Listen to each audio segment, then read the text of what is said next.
여러분들, 바디, 지금 손흥민 선수가 한국으로 귀국을 한 상황이죠? 이런 상황이기 때문에 지금 손흥민 선수에 대한 소스가 말랐다고 할 수가 있겠는데, 근데 제가 누구겠습니까? 1티어 유튜버잖아요. 소스가 없어도 영상은 만든다. 그게 1티어 유튜버의 자질이라고 할 수가 있겠는데, 제가 오늘 영상에서도 아주 재미있는 소식을 가지고 왔습니다. 지금 손흥민 선수가 엄청난 활약을 하면서 오스틴을 꺾으면서 준결승전에 올라간 LAFC. 근데 이런 LAFC의 통합 우승을 가장 방해하는 팀이 누구로 예상이 되시나요? 그건 바로 인터 마이애미라고 할 수가 있는데요. 지금 인터 마이애미에 역대급 초대형 악재가 터져서 지금 손흥민 선수의 통합 우승 가능성이 그 어느 때보다 높아지고 있습니다. 이 첫 번째 소식 전해드리고, 그리고 월드 매체가 손흥민 선수를 극찬했거든요. 극찬 소식은 다 들어봐야죠. 그 소식도 두 번째로 전해드리겠습니다. 그리고 나서 지금 캐나다 방송에서 손흥민 선수를 극찬해서 화제가 되고 있는데, 그 영상 제가 번역단 거 영상 보여드리고 설명드려 보도록 하겠습니다. 이번 영상 마음에 드신다면 제가 더 대형 채널이 될 수 있게 구독, 좋아요, 알림 설정 해주실 것을 부탁드리면서 그럼 관련 소식들 바로 알아볼까요? 자, 그럼 일단은 미국 축구가 조금 생소하잖아요. 그래서 우승이 어떻게 정해지는지 제가 간단하게 설명드리겠습니다. 일단 이쪽이 서부 리그 플레이오프인데 손흥민 선수의 맹활약으로 LAFC가 준결승전에 올라갔습니다. 그리고 여기가 컨퍼런스 결승전, 그리고 여기가 통합 결승전입니다. 우승컵이 몇 개냐라고 궁금해하시는 분들이 있을 것 같아서 제가 짧게 준비해왔는데요. 일단 정규 시즌이 있습니다. 동부리그와 서부리그를 통틀어서 가장 많은 승점을 얻은 팀이 서포터즈 쉴드라는 우승컵을 차지합니다.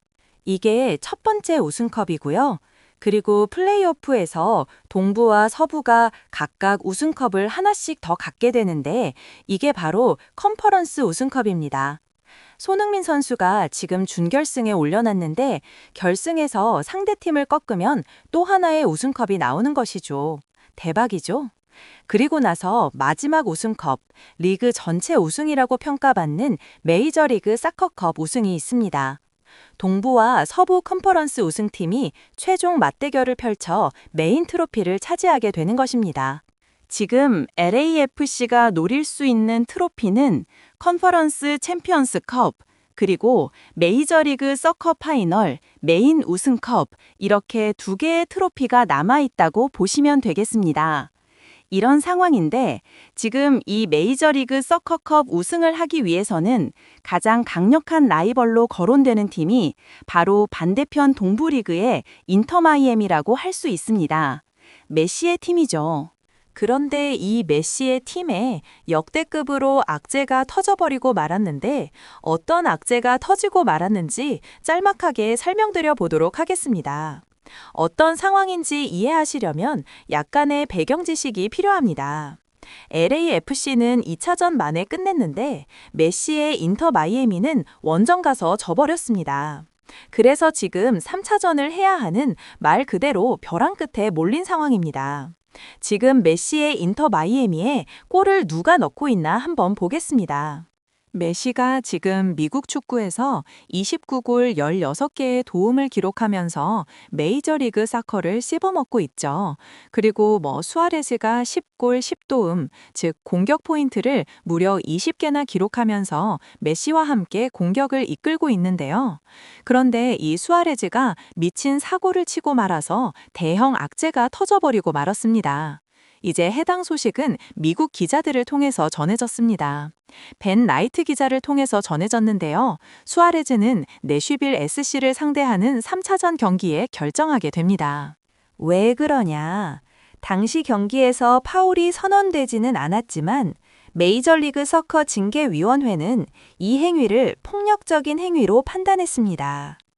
공이 없는 상황에서 상대 선수를 가격한 수아레즈의 행동이 문제가 된 것입니다.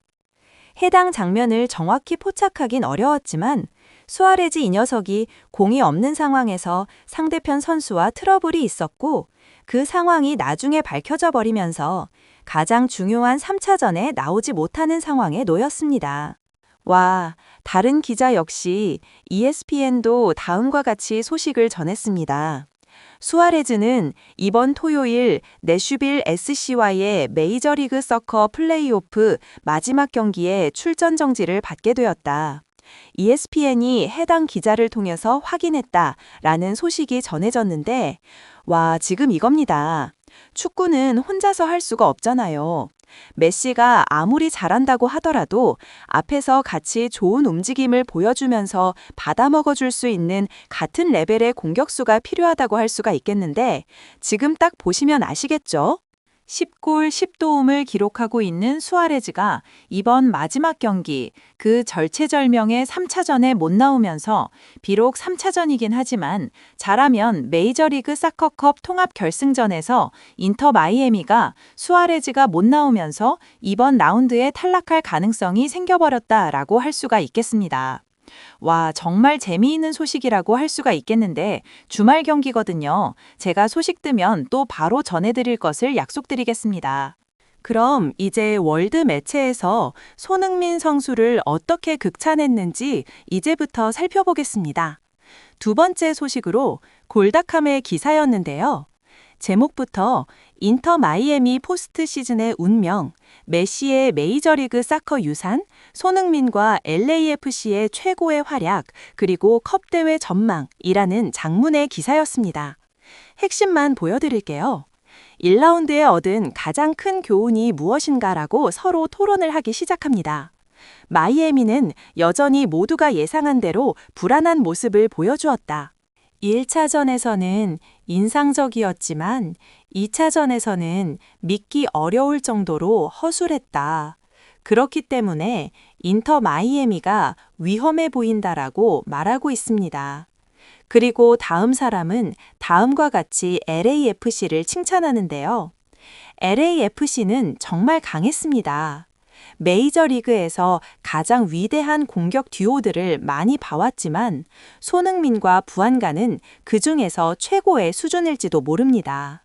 이 수준의 플레이를 계속 이어간다면 LAFC는 또 하나의 메이저리그 서커컵을 차지할지도 모릅니다.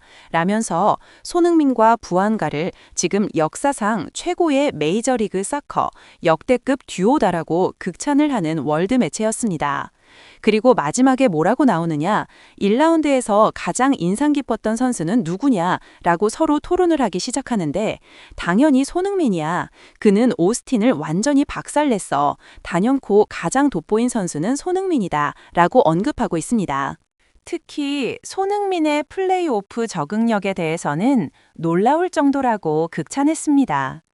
부안가와 믿기 힘들 정도로 호흡을 보여줬는데 단연 최고야. 특히 외국 선수들이 메이저리그 서커 플레이오프 환경에 적응하기가 쉽지 않거든. 앙리와 드로그바 같은 스타들도 이 시스템에 고전한 적이 있어. 하지만 손흥민은 그 과정을 너무나 매끄럽게 해냈어.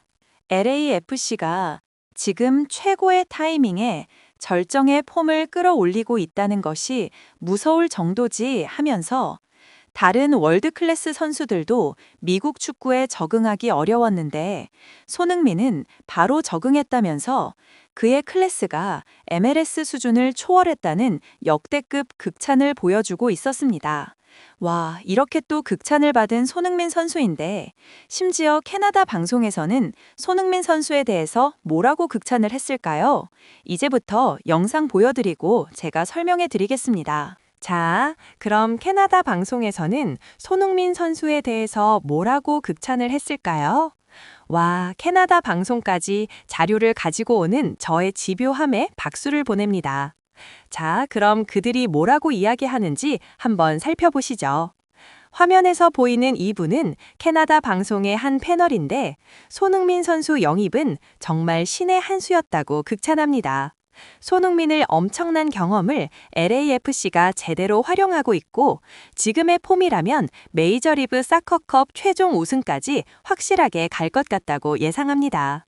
LAFC가 지금 역대급 팀폼을 보여주고 있다고 말하면서 이 패널이 정말 핵심적인 이야기를 이어갑니다. 제가 그 부분을 여러분께 다시 한번 들려드려 보겠습니다. 네, 보셨죠? 제가 계속해서 강조했던 내용과 정확히 일치합니다. 이 패널은 손흥민의 그 골은 엄청난 골 그 자체였다고 평하며 그의 퀄리티와 클래스는 메이저리그 서커에서 평소에 볼 수 있는 퀄리티가 아니다라고 단정지었습니다. 이는 MLS 수준을 초월했다는 뜻이죠. 그리고 가끔 저에게 손흥민을 메시와 비교하지 말라고 하시는 분들이 계시는데 저는 근거 있게 말씀드립니다. 캐나다 방송에서도 이렇게 말했습니다. 솔직히 매주 메시가 보여주는 장면과 비교할 만한 순간이었어. 라면서요. 제가 억지로 비교하는 것이 아니라 캐나다 현지 전문가들이 손흥민 선수가 메시와 동급의 활약을 보여주고 있다고 공식적으로 극찬하는 모습을 보여주고 있는 겁니다. 손흥민의 활약 덕분에 LAFC는 이제 유력한 우승 후보로 보이는데 만약 메시의 마이애미와 통합 결승에서 맞붙는다면 정말 세기의 경기가 될 것이라고 캐나다 방송은 기대했습니다. 하지만 LAFC는 스쿼드가 탄탄하다는 평가를 덧붙이며 캐나다 방송은 끝이 납니다. 와, 지금 상황이 정말 재미있습니다. 저희의 최대 라이벌로 예상되었던 메시의 팀, 인터 마이애미는 당장 이번 주말 경기에서 수아레즈 없이 내시빌 SC를 상대해야 하는 위기에 처했습니다. 공이 없는 상황에서 상대 선수를 폭행한 수아레즈는 3차전에 출전 정지를 당했고 축구는 혼자 하는 경기가 아니지 않습니까? 메시가 아무리 신들린 활약을 한다고 해도 앞에서 같이 연계 플레이를 펼쳐주고 득점을 보조해주던 10골 10도움의 핵심 공격수 수아레즈가 빠진다면 인터 마이애미는 엄청난 타격을 입을 수밖에 없습니다. 실제로 이 충격적인 악재 때문에 마이애미가 다음 라운드에 진출하지 못하고 이번 플레이오프에서 조기에 탈락할 가능성이 매우 높아졌습니다. 이번 주 토요일 인터 마이애미의 경기 결과는 손흥민 선수의 통합 우승컵 획득 가능성에 엄청나게 긍정적인 영향을 미칠 수 있습니다. 수아레즈가 없는 마이애미가 과연 그 경기에서 승리할 수 있을까요? 저는 개인적으로 쉽지 않다고 봅니다. 반면 손흥민 선수와 LAFC는 지금 최고의 폼을 끌어올리며 순항하고 있습니다. 월드클래스 매체들과 심지어 캐나다 방송까지 나서서 손흥민의 수준이 MLS를 초월했다고 극찬하는 상황입니다. 손흥민 선수가 MLS에 적응하는 모습은 마치 처음부터 그 리그에서 뛰어온 선수처럼 매끄러웠으며 그는 이제 LAFC의 전설을 새로 쓰는 가장 위대한 듀오의 한 축이 되었습니다. 남은 두 개의 트로피, 컨퍼런스 챔피언스컵과 메이저리그 사커 파이널 메인 우승컵을 모두 들어올리며 트래블에 가까운 통합 우승을 달성하는 손흥민 선수의 모습을 조만간 우리가 보게 될 것이라고 강력하게 확신하면서 저는 주말 경기 소식이 뜨는 대로 바로 여러분께 속보를 전해드릴 것을 약속드리겠습니다. 구독과 좋아요는 제가 더 큰 채널이 될 수 있는 유일한 힘입니다. 다음 영상에서 뵙겠습니다. 감사합니다.